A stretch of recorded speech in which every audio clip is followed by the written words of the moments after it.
Bem-vindas e bem-vindos a mais um Líder Maravilha, o podcast que traz histórias inspiradoras de mulheres que fazem acontecer, que tem também as suas histórias pessoais por trás da profissional.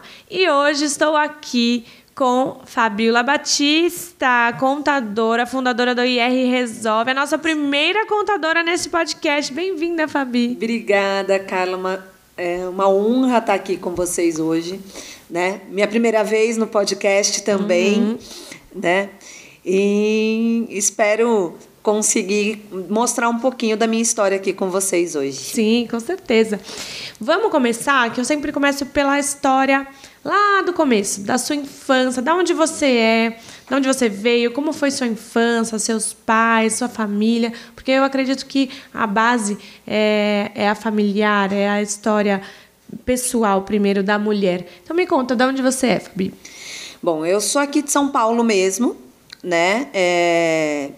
Nasci no Hospital e Maternidade de São Paulo, já não existe mais.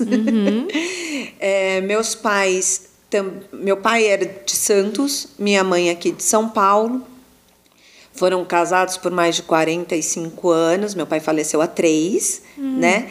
E foi ele que muito me inspirou para ir para o caminho que eu segui, né? Hoje eu sou formada em Economia e Contabilidade por causa do meu pai.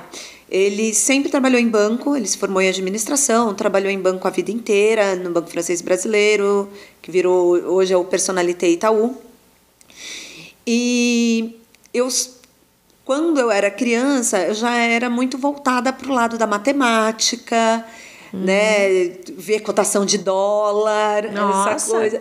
chiquérrima. Eu lembro assim, menos de 10 anos, eu olhava isso, eu tinha interesse por isso.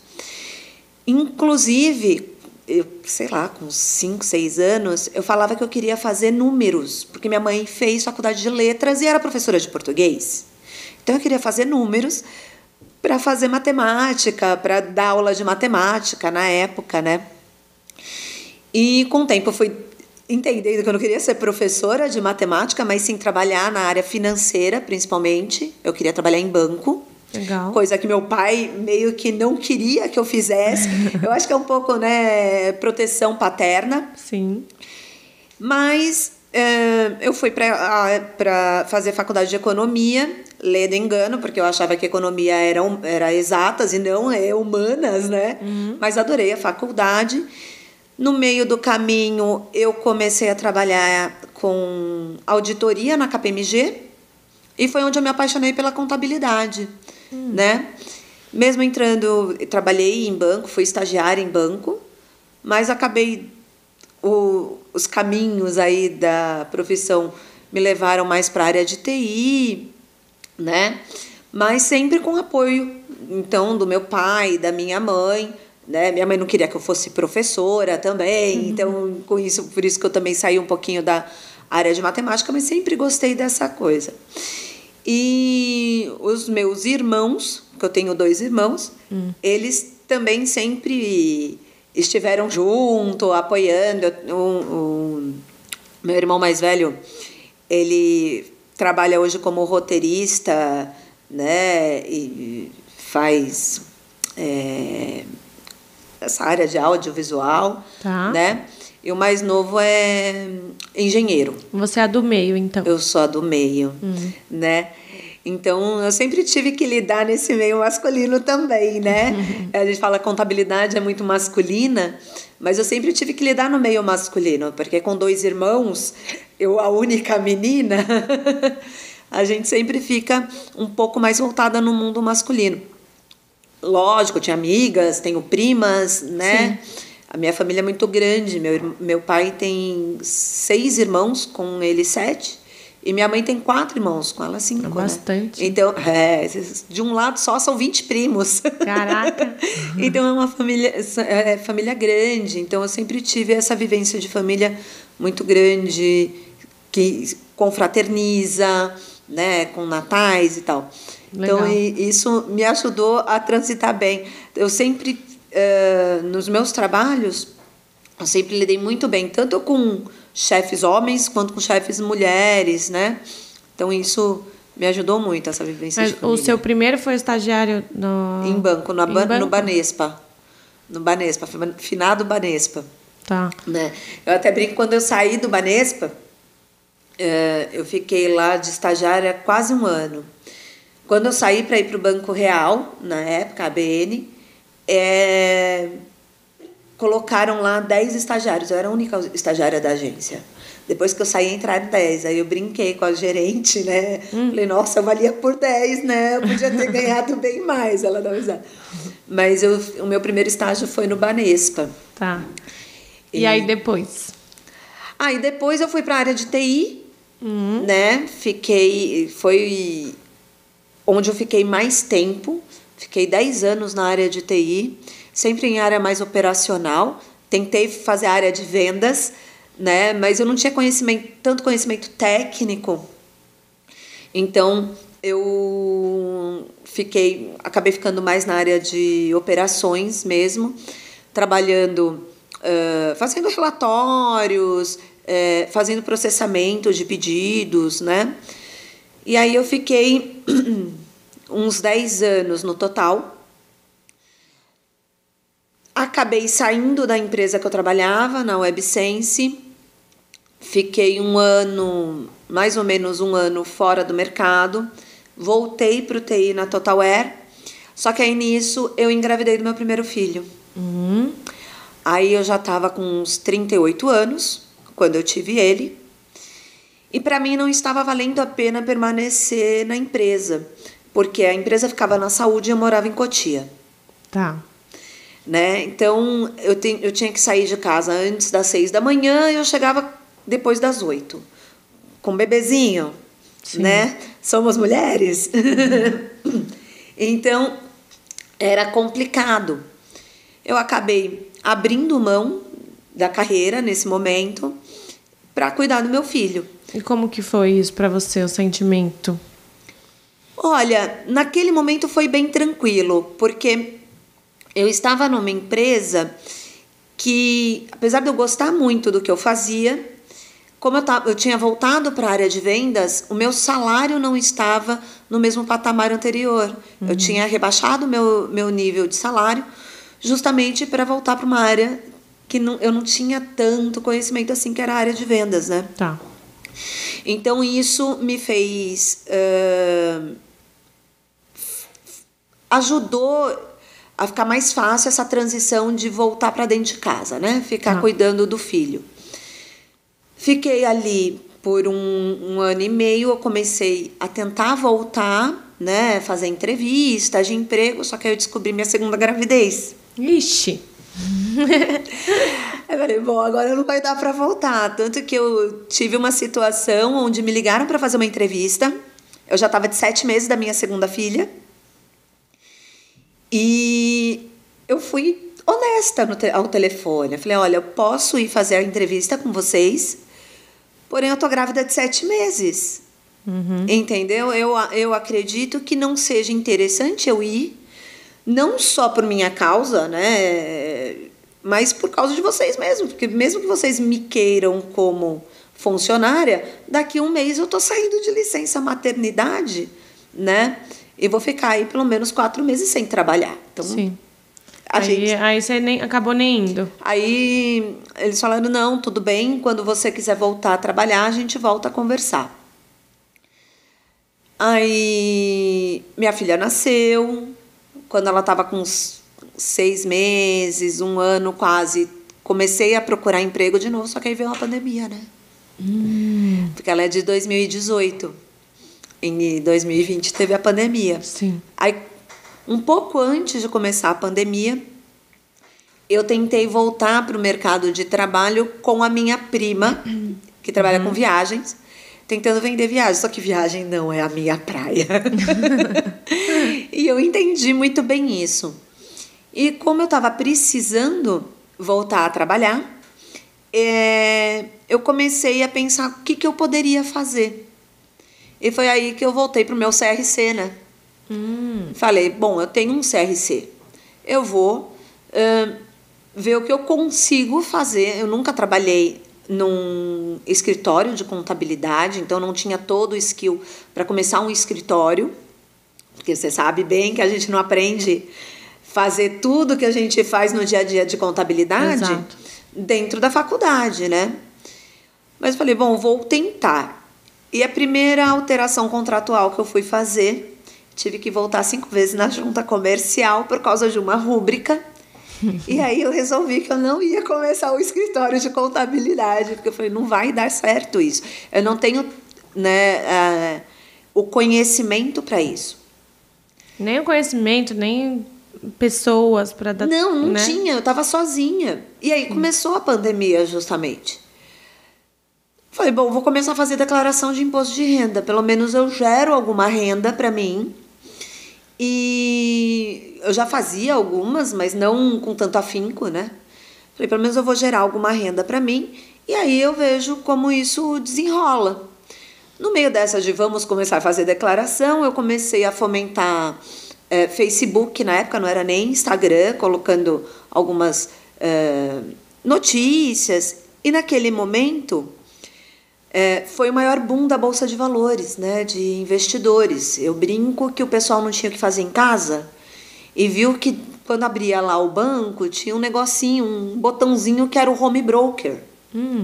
E aí o pessoal começou a clicar naquele botãozinho e viu que dava para comprar Petrobras, dava para comprar Vale, e com isso deu um boom mesmo. Sim. De investidores na Bolsa. E naquela época... Aumentou quase 50%. Para 5 milhões de pessoas? Sim. Não tem um número. Não, agora, de cabeça, eu não lembro, mas foi bem alto. Foi, né? bem alto, foi o maior boom. Se eu não me engano, foi 50% a mais. E esse número só vem crescendo. E uma das coisas aqui, como nós estamos tratando de mulheres, né? Não aumentou o número de mulheres. O número de mulheres na Bolsa é hoje 25%. E esse número se mantém. Aumenta-se o número de investidores, mas o percentual de mulheres na Bolsa, ele não aumentou. Por que você acha que isso acontece? Olha, eu acredito que uma questão comum, nós mulheres não somos a cabeça da família, né? A maioria, né? Normalmente são os homens que cuidam da finança, da casa, né? Apesar da mulher ser a administradora da casa, em quase 100% dos lares, não é ela que toma as decisões. Principalmente financeiras. Principalmente as financeiras, né? Acredito que isso esteja mudando de uma certa forma, só que a maioria das mulheres, elas são mais conservadoras. Então, quando elas resolvem investir em fundo, elas resolvem investir num CDB, que são mais seguros, sim, menos rentáveis, talvez, mas mais seguros. Então, a Bolsa de Valores vai para um segundo plano. Então, a mulher acaba indo para a Bolsa de Valores quando? Quando ela tem um assessor que insiste e mostra para ela que pode ser mais interessante, né? Normalmente esse assessor também acaba sendo um homem, né? Então, eu tenho dado que 35% das famílias brasileiras são chefiadas por mulheres na parte financeira, né? São providas por mulheres. Então, é pouco, né? É um pouco mais de 1/3 das famílias brasileiras. E o que eu vejo também que faz sentido, que você falou, sobre a segurança. Sim. A mulher, ela tem muito mais, ela compra muito mais pela segurança. Então, o que esse produto, o que esse serviço, isso falando de todos os... O que esse produto, o que esse serviço vai me trazer para eu estar mais segura, para eu gerir melhor a minha vida, eu gerir melhor o meu negócio como segurança.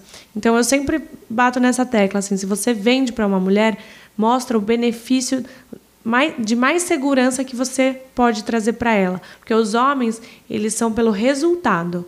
Qual resultado eu vou ter adquirindo esse produto, adquirindo esse serviço? As mulheres, ela pela segurança. Qual segurança eu vou ter maior? Eu vou contratar um contador melhor, porque eu vou estar mais segura que os meus impostos estão sendo melhor geridos, né? Melhor analisados. Então tá bom. O homem não, o homem é pelo resultado. Então, linka muito com isso que você falou. Quando você vai para a Bolsa de Valores, tem um risco maior, né? Não tem...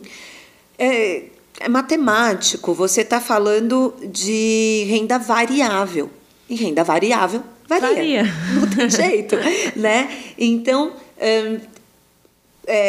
tem uma... Que agora, o Trump ganhou as eleições nos Estados Unidos.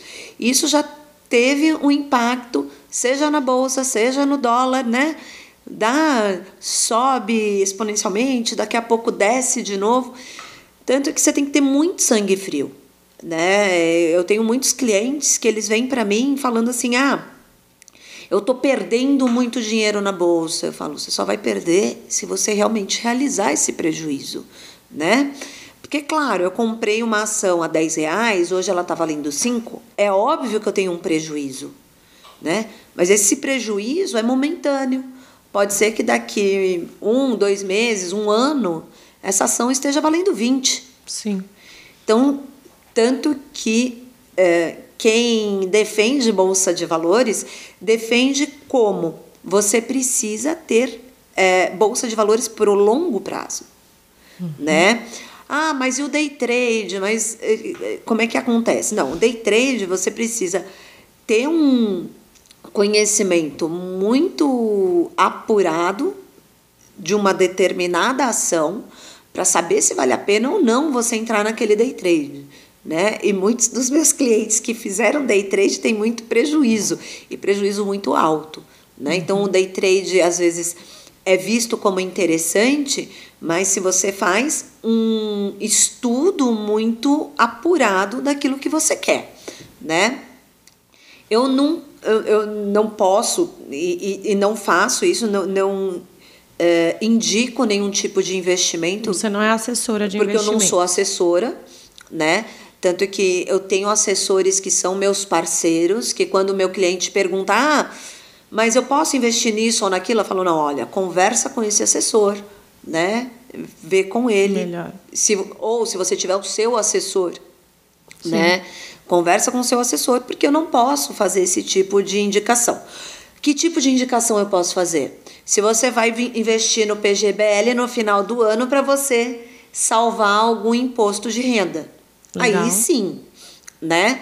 Mas eu não vou nem falar em qual PGBL você vai investir. Eu falo, olha, investe tanto no PGBL, porque aí você vai ter uma isenção de imposto que vai ser interessante para você. Legal. Mas eu não falo, investe nesse ou naquele, porque aí o risco é de cada um, né? E você tem que entender, quando você vai investir em qualquer coisa, você precisa entender os riscos, porque mesmo na renda fixa, a gente tem risco, né? Certo. Talvez menor, mas você tem risco.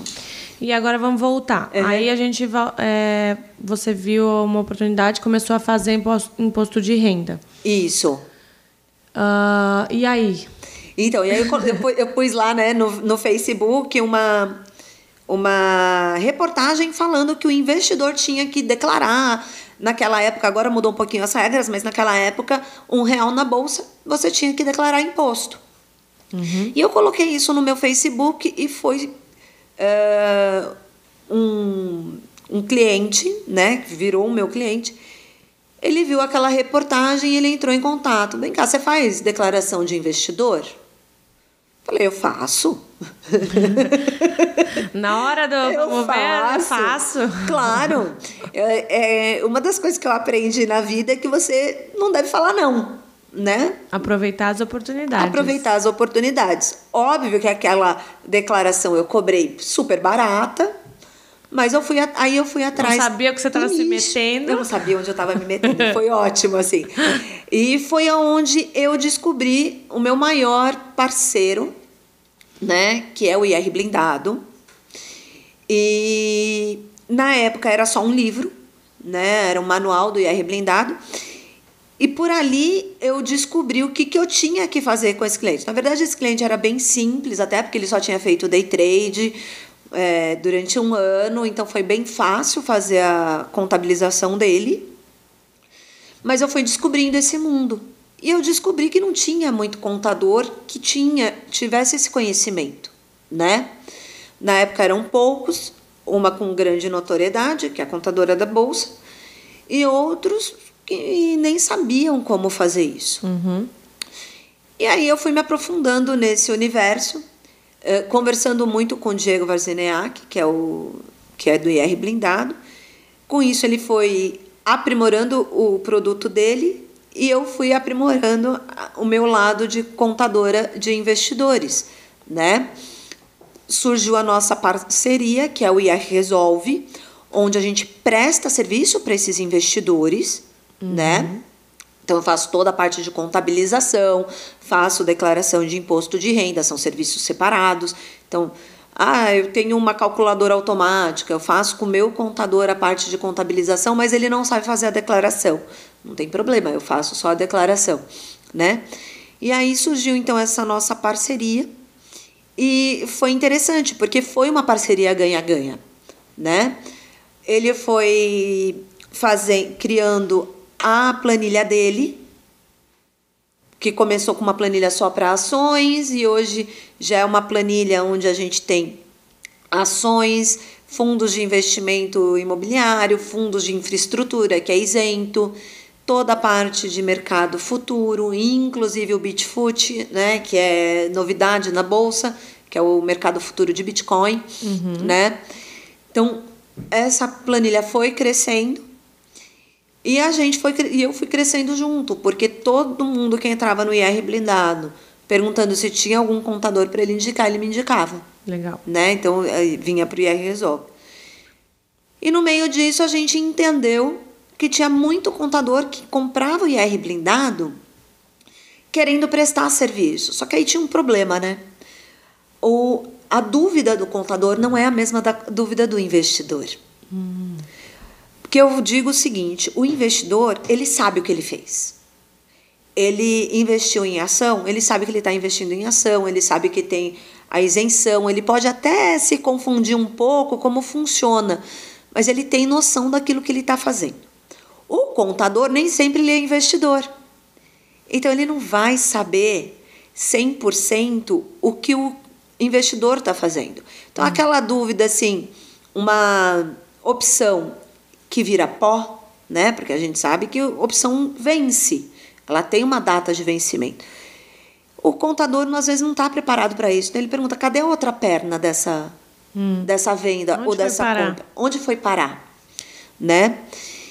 E isso mostra para o investidor que aquele contador não sabe do que ele está falando. E a gente começou a entender isso. E, com isso, montamos o IRB Pro, que é a nossa mentoria para contadores. Então, o contador que quer aprender a prestar esse serviço, né, ele pode fazer a nossa mentoria, que tem as planilhas, que tem aulas online, né, já gravadas. A gente faz alguns encontros também online, justamente para tirar dúvida, né? Para que ele consiga fazer toda essa parte de contabilização do cliente dele sem perguntar para o cliente, né? Sem mostrar para o cliente que ele não está sabendo. Não sabe. Né? Legal. Então, a gente teve todo esse processo para a gente chegar aí na mentoria. A mentoria existe há quanto tempo? O IRB Pro já tem 2 anos. Bastante tempo. Já. Eu posso dizer que a gente foi o primeiro a fazer um curso, né? Um produto educacional voltado para contador.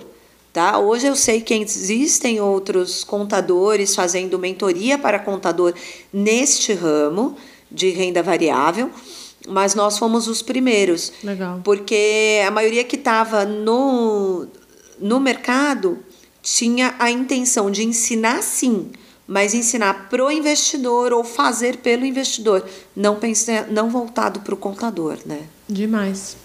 E eu sei também, Fabi, que você está em alguns grupos de networking, que você se movimenta bastante. Qual que é a importância disso para para o seu desenvolvimento profissional, pessoal, né? Eu te conheci de um grupo, agora você é sócia do Star. É isso. Membro da Comunidade Maravilha, você está sempre em movimento. O que isso te traz de benefício pessoal, profissional? Me conta. Eu acredito que estar nesses grupos, né? Seja o Clube de Empresárias da FGV, que foi onde a gente se conheceu, seja o FIRE, a Comunidade Maravilha agora, abre um leque de aprendizado muito grande. Muitos desses grupos são voltados para as empresas, com funcionários. Tudo bem, eu ainda não tenho funcionário, mas eu penso, né, em crescer. Eu estou buscando uma pessoa agora para me auxiliar. Então, isso me mostra como começar esse processo, né? A questão da liderança, a gente não é líder só com os nossos funcionários, a gente é líder com os nossos clientes também, né? Então, isso tudo me auxilia até a como lidar com o meu cliente e até a demitir o meu cliente quando ele não me faz bem. Exato. Né? Então, eu aprendi muito a me posicionar, né? Estando nesses clubes, nesses grupos, como cobrar, né? O brasileiro, ele tem uma mania de ter vergonha de falar de dinheiro, né? Então, eu percebi assim que no começo eu ia falar o preço da minha declaração e eu cobrava bem barato, né? Eu cobrava R$100 para fazer uma declaração de investidor, que às vezes eu demorava um dia inteiro fazendo a declaração, eu cobrava R$200. É bem barato. É bem barato. Você ficar um dia inteiro trabalhando numa declaração e só cobrar R$200, né? Sim. Não é... E me conta, como é que foi esse processo de... Foi bem... Foi um aprendizado grande com esses grupos, né? Eu comecei a não ter mais vergonha e a entender que o meu público vai ser aquele que eu defini que eu quero, né? Perfeito. Então, assim, é lógico que vai ter gente que vai cobrar os R$200 e vai ter gente que eu conheço, inclusive, que cobra 2 salários mínimos para fazer uma declaração de investidor. E ele vende as declarações dele. Então, quer dizer, não é falta de público, é falta de posicionamento, né? Então, eu fui entendendo isso e aí eu me posicionei. Falei, não quero ser a mais cara, mas também eu não vou ser a mais barata, né? E os meus clientes, teve cliente que virou, mas nossa, mas por que todo esse valor? Eu falei, não, é meu tempo, né? Meu conhecimento. Eu já tive situações onde teve pessoas que vieram me questionar sobre a parte de criptoativo. Eu já fiz cursos de criptos para entender como é a contabilização. Não é o meu foco hoje trabalhar com cripto. Estou estudando mais o assunto, porque é muito trabalhoso, né? Eu precisaria de ter pelo menos mais uma pessoa comigo para eu poder desenvolver melhor essa área. Então, antes de eu falar que eu tenho cripto, que eu faço cripto, eu faço para alguns clientes, sim, mas para eu vender mais esse produto, eu preciso ter mais uma pessoa comigo, eu tenho isso na minha cabeça. E eu falo, sabe, um curso que eu fiz de cripto foi mais de R$3.000, só um curso. Sim. Um livro que eu comprei foi mais de R$400. Sim. E aí chegou uma pessoa uma vez e falou assim, ai, podemos bater um papo para eu entender uma coisinha aqui de cripto? Eu falei, podemos. Uma mentoria é tanto, uma consultoria é tanto. Ah, não, mas não é essa a minha ideia. Se você quiser conversar comigo sobre este assunto, é tanto. Eu vou cobrar porque é o meu conhecimento. E essa conversa, né, vai gerar... Eu vou ter que parar 1 hora do meu dia, eu vou te explicar, eu sei que vai ter dúvidas e eu vou tirar as suas dúvidas. Eu quero te entregar o máximo possível. Preço, ele é posicionamento e confiança. E aí os grupos, os clubes, eles te deram a confiança de se posicionar. De se valorizar. Isso é muito importante. Sim. Porque a gente começa, principalmente né, quem começa uma nova empresa, fala assim, não, eu sou pequena. Pô, mas se você se achar pequena, você não vai demonstrar para o seu cliente que você é grande, o quanto você tem de conhecimento. E a gente só valoriza quantos funcionários, quantas coisas, mas e o conhecimento? O conhecimento é o mais valioso. O conhecimento que você adquiriu ao longo dos anos, que você vai colocar dentro do seu serviço ou do seu produto, é de extrema valia. Então, o preço é posicionamento de confiança.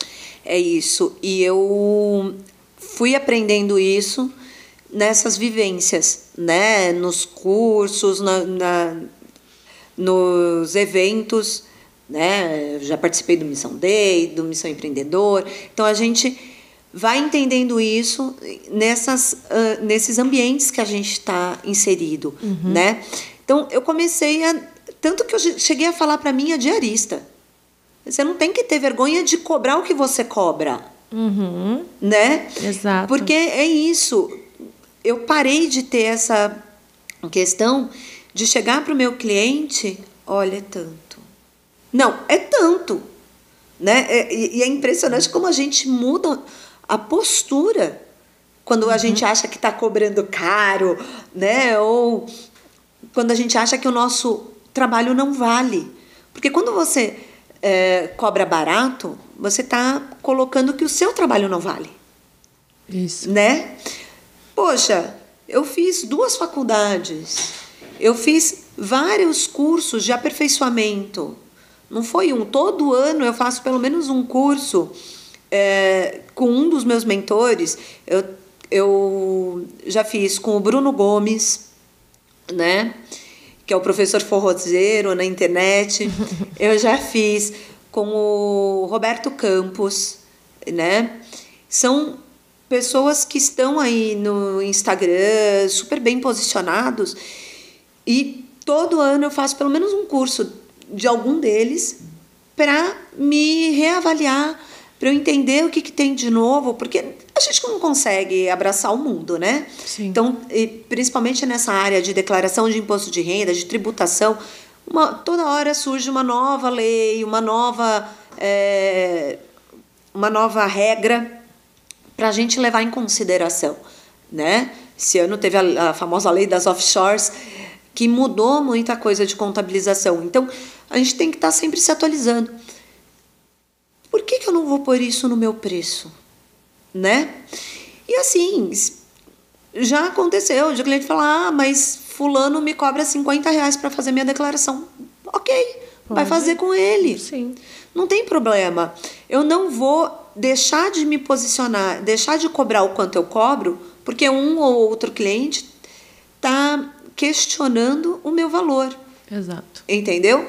Por outro lado, tem um cliente que já está comigo há praticamente 5 anos, que ele falou, se você conseguir se especializar nessa parte de cripto, conseguir ter um produto mais focado nisso, eu vou vir fazer cripto com você. Porque ele está fazendo com uma contabilidade que ele disse ser, eu não sei qual é a contabilidade, tá?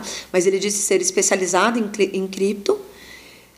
Nos últimos 2 meses, eles não entregaram a declaração dele da Instrução Normativa 1888, quando você movimenta acima de R$30 mil no mês em criptoativo, então, seja compra ou venda. E ele precisa entregar essa declaração, senão ele vai ter que pagar uma multa de R$100 por mês, né? E eles não entregaram nos últimos 2 meses para ele. Como que ele vai entregar se ele não tem o arquivo para poder mandar para a Receita Federal, né? E isso gera multa para ele. Então ele falou para mim, ele falou, olha, se você conseguir montar aí um produto que você consiga me entregar isso tudo, eu não faço essa parte, justamente essa parte da declaração da 1888 eu não tenho ainda, né? Porque precisa de uma questão mais de programação e tal, que eu não tenho. E aí ele falou para mim, então se você fizer eu vou fazer com você, porque apesar do que eles estão me cobrando, eles não cobram barato, ele paga, pelo que ele me falou, ele me paga mais de 3 mil o ano para eles nem entregarem uma declaração, entendeu? Se fosse para fazer a parte de contabilização, né, da entrega disso tudo, eles iam cobrar mais 2.500, quer dizer, quase R$6 mil que eles cobram dele por ano, E não estão fazendo. E não estão entregando, né? Aproveitando que a gente entrou nessa parte mais técnica, uma pessoa mais leiga que resolvi investir na bolsa. Abri aqui, resolvi investir um pouquinho, ou para as pequenas e médias empresárias que nos ouvem, que nos assistem. Qual que é a regra, assim, em termos gerais, que tem hoje em dia? A partir de tanto que você investiu na bolsa, legal, ou compra e venda, você precisa declarar isso no seu imposto. Como que é? Eu digo para os meus clientes o seguinte: a partir do momento que você está obrigado a entregar uma declaração de imposto de renda, acredito que a maioria dos empresários, né, acabam tendo que entregar declaração porque recebem os dividendos da empresa.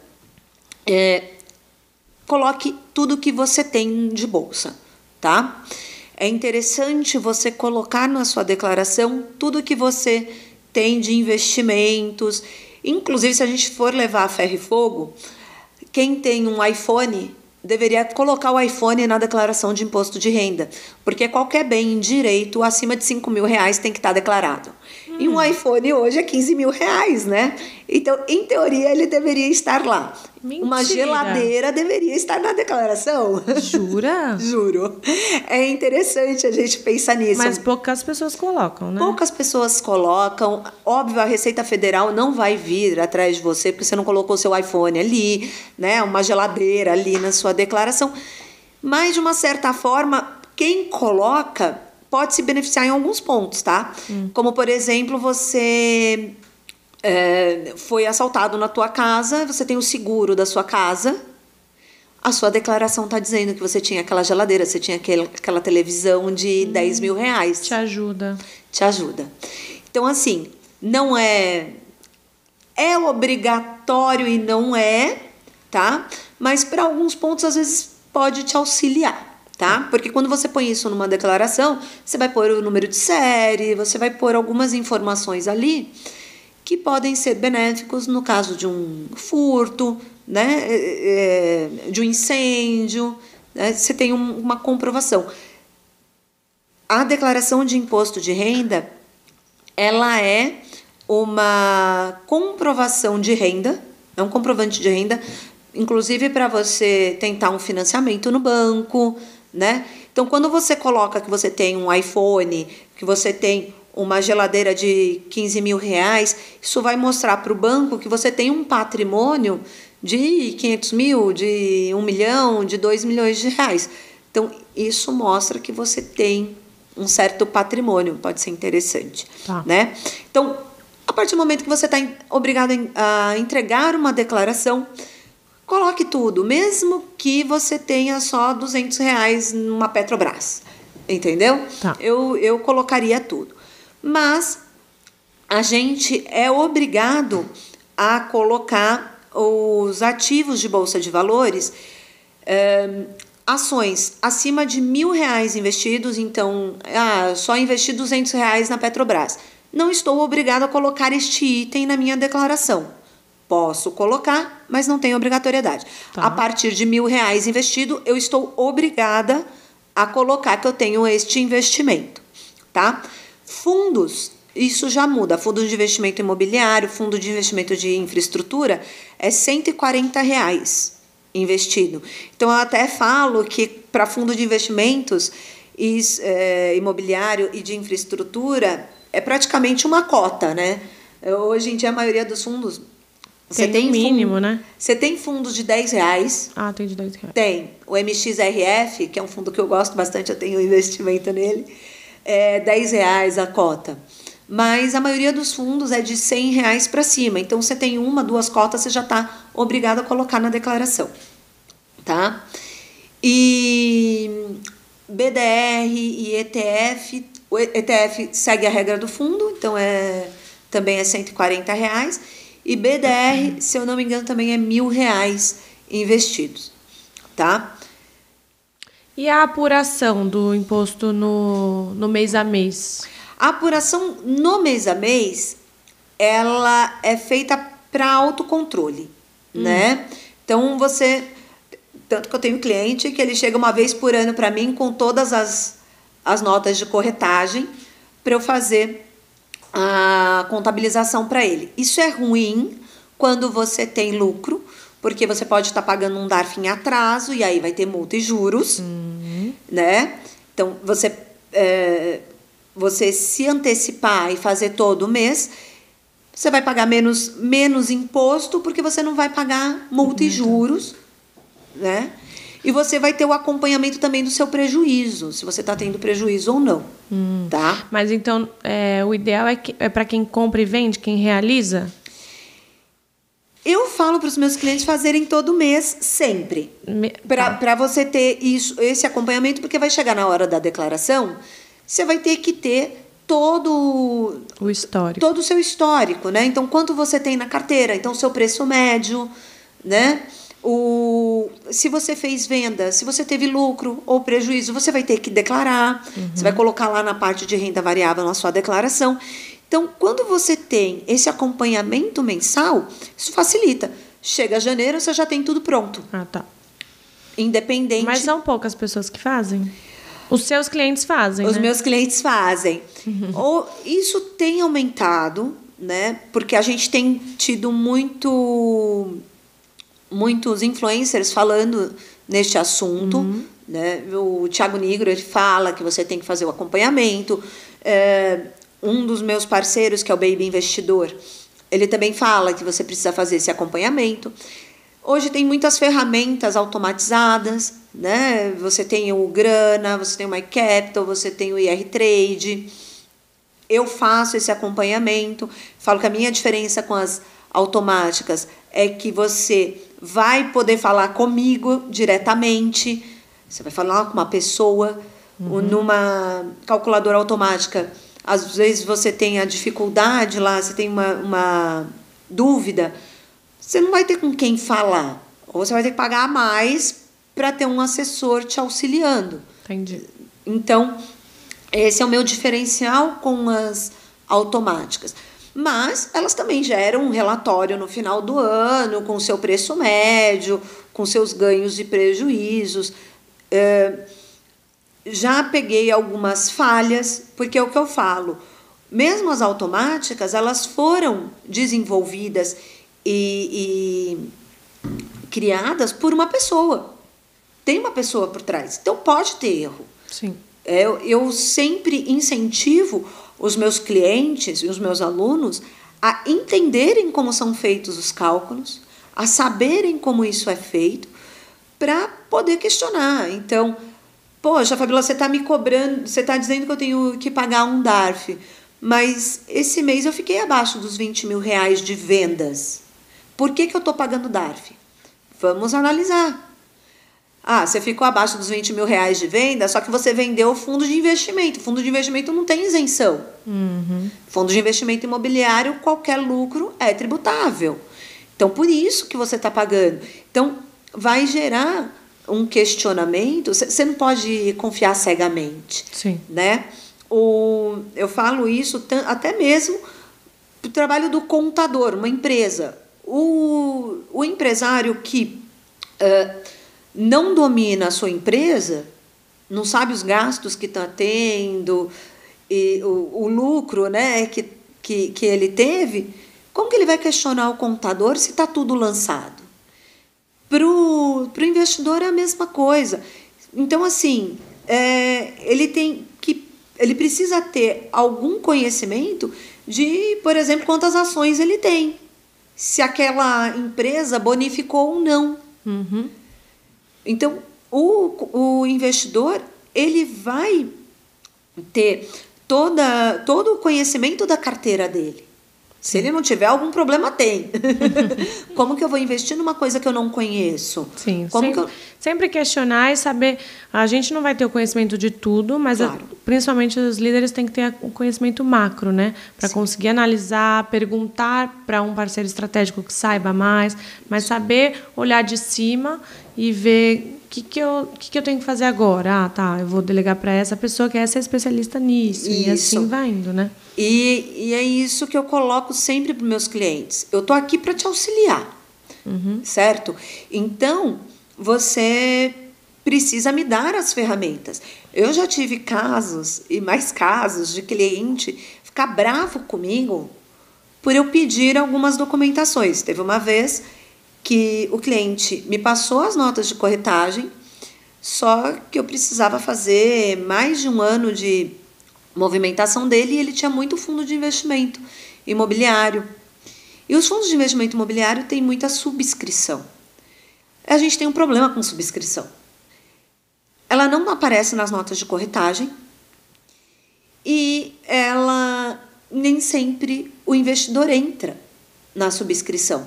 Você não tem certeza se o investidor entrou ou não naquela subscrição. Por quê? Estratégia dele. Ele pode achar que aquela subscrição está cara ou que não está valendo a pena aumentar a posição dele naquele ativo, certo? Então, eu não consigo ter certeza que ele entrou naquele ativo, naquela subscrição. E aí eu pedi para ele, olha, me passa o seu extrato ou me passa quais as subscrições que você entrou. Ele falou assim, mas como que você não sabe em que subscrição que eu entrei em subscrição? Eu falei, por causa disso. Você não vai entrar em todas. Você, né, não tem uma nota de corretagem para me mostrar. Aí, com muito jeito, conversando, muito explicando, muito para ele, aí ele me voltou com todas as subscrições que ele tinha entrado para a gente conseguir fazer o lançamento, né, da carteira dele certinha, conforme tinha que ser. Mas eu sempre bati nessa barreira com os clientes, né? Eu não gosto de pedir extrato, mas em alguns casos a gente precisa. E muitos clientes ficam pouco à vontade para mandar o extrato, porque em alguns bancos a conta de corretora e de banco é junto, né? Acontece isso, se eu não me engano, no C6. Então, ele tem tudo lá. Entrou salário, né? Ele vai estar tudo ali. Então, ele fica meio ressabiado em me mandar essas informações. Hoje em dia, a gente tem o acesso do canal do investidor da B3. Isso auxilia muito, porque eu consigo ver essas subscrições, eu consigo ter algumas informações sem precisar pedir para o cliente. Porém, a B3 recentemente mudou a forma de acesso, então todo cliente é necessário ter a verificação em 2 etapas. Então agora eu preciso pedir ao meu cliente para que ele acesse por causa da verificação de 2 etapas. Mas também já mudamos no nosso operacional. Então comecei a pedir para o cliente que ele tire alguns extratos na B3 para mim e ele me manda. Então, com aqueles extratos eu consigo ver. Infelizmente, com isso, eu tenho que pedir para ele alguns trabalhos adicionais, porque é ele que tem que puxar. Mas é o que temos nesse momento.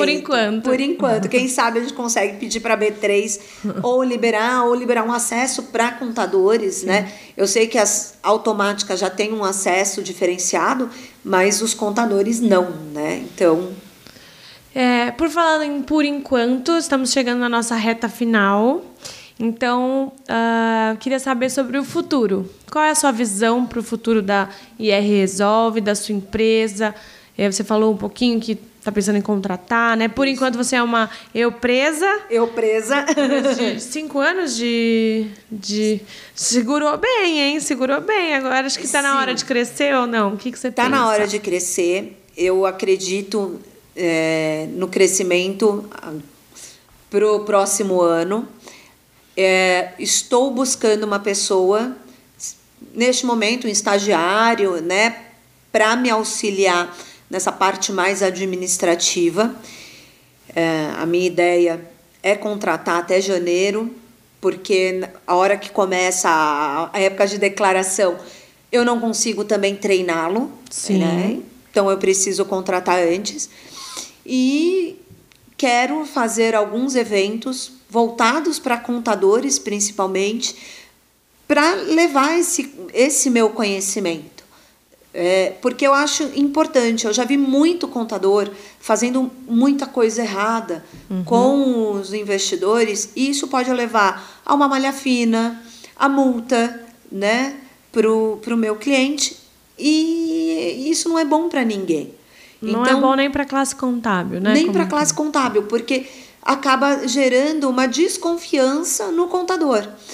Então, eu faço muita parceria com contadores e eu quero transmitir esse conhecimento, porque mesmo que os escritórios de contabilidade não queiram fornecer este serviço, eles podem me indicar. Sim. E saber orientar os clientes que são investidores a como fazer, a como proceder, porque o próprio investidor pode fazer esse trabalho. Uhum. Muitos não querem pelo tempo que demanda, mas ele mesmo pode fazer. Então, o contador, tendo conhecimento de como fazer isso, ele pode orientar melhor o seu cliente. Muito legal. Né? Pode criar um ecossistema com uma terceirização do seu trabalho. Sim. Ou aprender com você também a fazer, né? Isso. Quero ver você grande ano que vem, hein?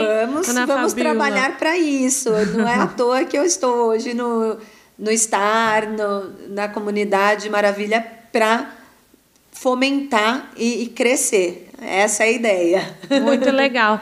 A gente adorou, quer dizer, eu adorei ter você aqui com a gente. O que eu vejo de insight da sua trajetória, principalmente nessa segunda parte da vida, que foi abrir uma empresa com o que você tinha de skills, né? Sim. O que eu consigo fazer com o meu tempo, com o tempo que eu tenho hoje, lidando, equilibrando a vida familiar, e o que eu tenho de skill também. E também o que eu tenho um pouco mais de aptidão, que eu quero fazer. E aí, com isso, se especializar, conhecimento, eu vejo que você está sempre em movimento, querendo conhecimento, querendo estar em outros lugares, por isso que eu te perguntei sobre isso. Então, de insight aqui para vocês, esteja sempre em movimento. Busque novos conhecimentos, busque o que o seu cliente precisa, o que o seu cliente não sabe, ele precisa saber para estar melhor assessorado, porque, como a Fabiola fez e está fazendo muito bem, você precisa estar sempre em movimento. O desconforto gera crescimento. Então, se você está desconfortável aí onde você está, muda, que vai ser muito bom, né, Fabi? Você gostou de estar no seu primeiro podcast? Foi ótimo. É maravilhoso poder ter uma oportunidade dessa. Acredito levar um pouquinho da minha bagagem para quem está começando, principalmente, porque é como você falou, o movimento ajuda. Né? Muita gente fica nessa, mas eu sou pequeno. E eu aprendi com o Johnny, inclusive, para de falar que você é pequeno. Você não é pequeno, você está pequeno. Você tem que começar de algum lugar. Então, não tenha medo de começar. E esse começo não precisa chegar na estratosfera com 1 mês, com 2 meses, com 1 ano. Eu estou nessa caminhada há 5. E a gente não pode esmorecer. Vai, caminha, faça seus investimentos em conhecimento, em ambiência, né? Em ambientes, para que você tenha mais força para crescer. É isso que eu tenho feito hoje. Demorei talvez um pouco para começar este movimento, mas eu comecei a fazer esse movimento e eu tenho percebido que tem me ajudado muito a crescer, não só como pessoa, como empresária, né? E agora o céu é o limite. O céu é o limite. Foguete aí. Fabi, muito obrigada da mão aqui. Obrigada por você estar aqui. Foi muito legal. Foi ótimo. Tamo junta. Com certeza. E esse foi mais um Líder Maravilha, hoje com a Fabiola Batista. Vamos deixar na descrição as redes sociais dela para vocês seguirem, que tá chegando imposto de renda aí, já tá batendo na porta. Então, para vocês investirem de forma correta, investirem e declararem de forma correta. Muito obrigada, Fabi. Obrigada, Carla. Até mais. Um beijo, gente. Beijo, tchau.